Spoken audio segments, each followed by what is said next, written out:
নমস্কার, আপনাদের সকলকে স্বাগত জানাই আমাদের ইউটিউব চ্যানেলে। আজ জানাবো পশ্চিমবঙ্গ দেশ ও বিদেশের বাছাই করা সব তাজা খবর। আমাদের চ্যানেলে যদি আপনি নতুন হয়ে থাকেন তাহলে চ্যানেলটি অতি অবশ্যই সাবস্ক্রাইব করুন, কারণ প্রতিদিনের সেরা খবর আপনাদের হাতের মুঠোয় পৌঁছে দিতে আমরা সদা প্রস্তুত। খবরের শুরুতেই জানাবো সংবাদ শিরোনাম।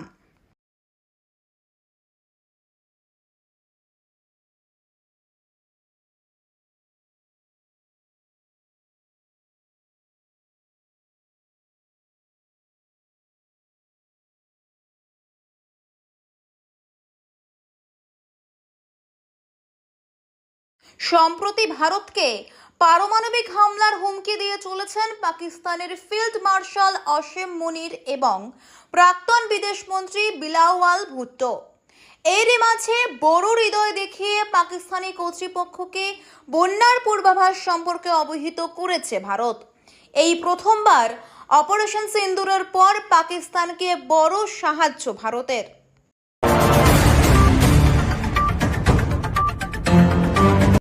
এক হিন্দু নাবালিকার সাথে অশালীন আচরণ করতে গিয়ে উত্তরপ্রদেশের মিরাটে ধরা পড়ল এক বয়স্ক ই রিক্সা চালক। জানা গিয়েছে, নাবালিকাটিকে ওই ব্যক্তি বিগত 3 বছর ধরে পছন্দ করেন এবং একসঙ্গে সিনেমা দেখতে যাওয়ার প্রস্তাব দেন।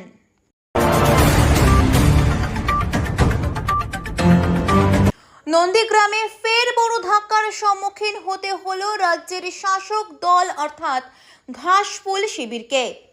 12টি আসনের সব কটিতেই বিরুলিয়া সমবায় কৃষি উন্নয়ন সমিতি লিমিটেডের পরিচালন সমিতির নির্বাচনে জয়লাভ করেছে রাজ্যের শাসক দল অর্থাৎ পদ্ম শিবির।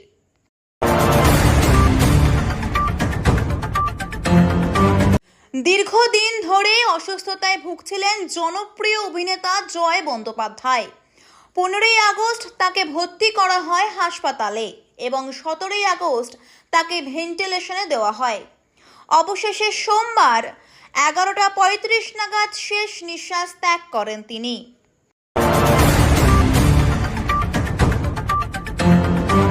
মার্কিন প্রেসিডেন্ট ডোনাল্ড ট্রাম্পের ভারতের ওপর অতিরিক্ত শুল্ক চাপানোর সিদ্ধান্ত নিয়ে এবার সমালোচনা করলেন তার পূর্বসূরি জন কেরি। কেরি বলেন, কূটনৈতিক আলোচনার মাধ্যমে সমাধান না খুঁজে চূড়ান্ত সময়সীমা বেঁধে দেওয়ার মধ্যে কোনো মহত্ব নেই।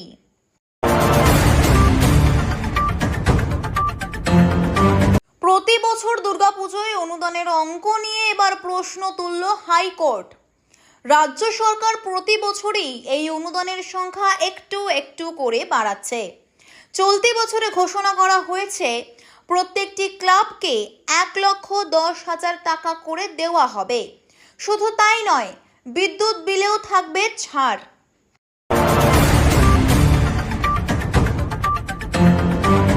বাংলার রাজনীতিতে নির্বাচনের ক্ষেত্রে সবসময়ের জন্যই বড় ফ্যাক্টর হলো মতুয়া সম্প্রদায় বা মতুয়া সমাজ।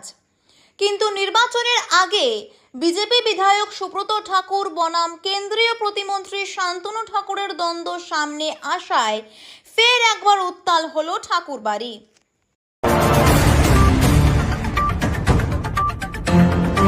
সম্প্রতি লিভার স্থাপন করতে গিয়ে পুনের এক হাসপাতালে প্রাণ হারালেন এক দম্পতি। স্বামীর প্রাণ রক্ষার জন্য স্ত্রী নিজের লিভারের একটি অংশ দান করেছিলেন, কিন্তু এই অস্ত্রোপচারের মধ্যে প্রথমে মারা গেলেন স্বামী এবং তার কিছুদিনের মধ্যেই প্রাণ হারালেন তার স্ত্রীও।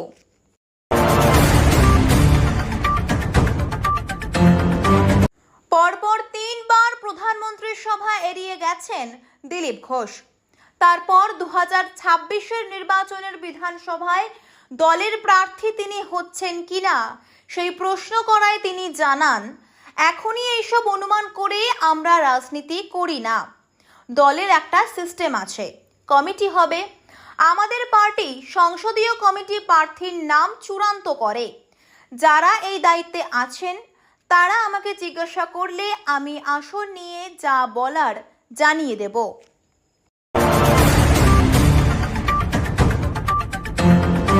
বিশ্বজুড়ে প্রতিনিয়তই চলছে রাজনৈতিক পালাবদল। অনেক দেশই নিজেদের উন্নতির পথে এগিয়ে চলছে, কিন্তু কিছু দেশ এমনও আছে যারা সামরিক, অর্থনৈতিক, প্রযুক্তিগত এবং কূটনৈতিক সব দিক থেকেই বিশ্বকে নেতৃত্ব দিচ্ছে। আজকের দুনিয়ায় আসল মহাশক্তি হিসেবে বিবেচনা করা হয় ভারত, রাশিয়া, আমেরিকা এবং চীনকে।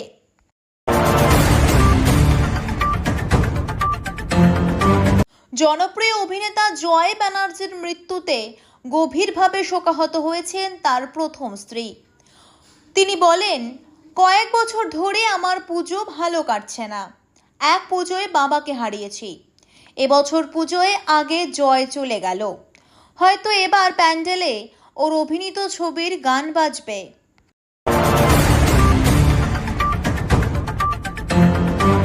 এবার বাংলার বুকে মাটি শক্ত করে আঁকড়ে ধরার জন্য মূল লক্ষ্য হল ২৬-এর বিধানসভা নির্বাচন। তাই ঘাঁটি বদলের সিদ্ধান্ত নিল বিজেপি। নিউটাউন চত্বরে চলছে বিরাট বাড়ির খোঁজ। এমন এক বাড়ির খোঁজে বঙ্গ বিজেপি আছে, যার বাড়ির ছাদে থাকবে হেলিকপ্টারও।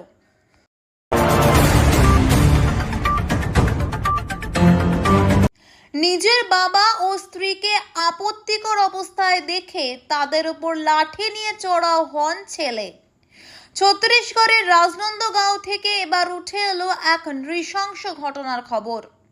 লাঠি দিয়ে বেধড়ক মারের জেরে ঘটনাস্থলে মৃত্যু হয় বাবার, সাথে গুরুতরভাবে আহত স্ত্রীকেও ভর্তি করানো হয়েছে হাসপাতালে। এবার প্রধানমন্ত্রী নরেন্দ্র মোদীর ডিগ্রি সংক্রান্ত মামলায় বড় রায় দিল আদালত। দেশের প্রধানমন্ত্রীর শিক্ষাগত যোগ্যতা, স্নাতকের ডিগ্রির নথি কি, সেই তথ্য প্রকাশ্যে আনা নিয়ে মামলা দীর্ঘদিনের। দিল্লি বিশ্ববিদ্যালয়কে কেন্দ্রীয় তথ্য কমিশন যে নির্দেশ দিয়েছিল, সোমবার দিল্লি হাইকোর্ট তা বাতিল করে দিল।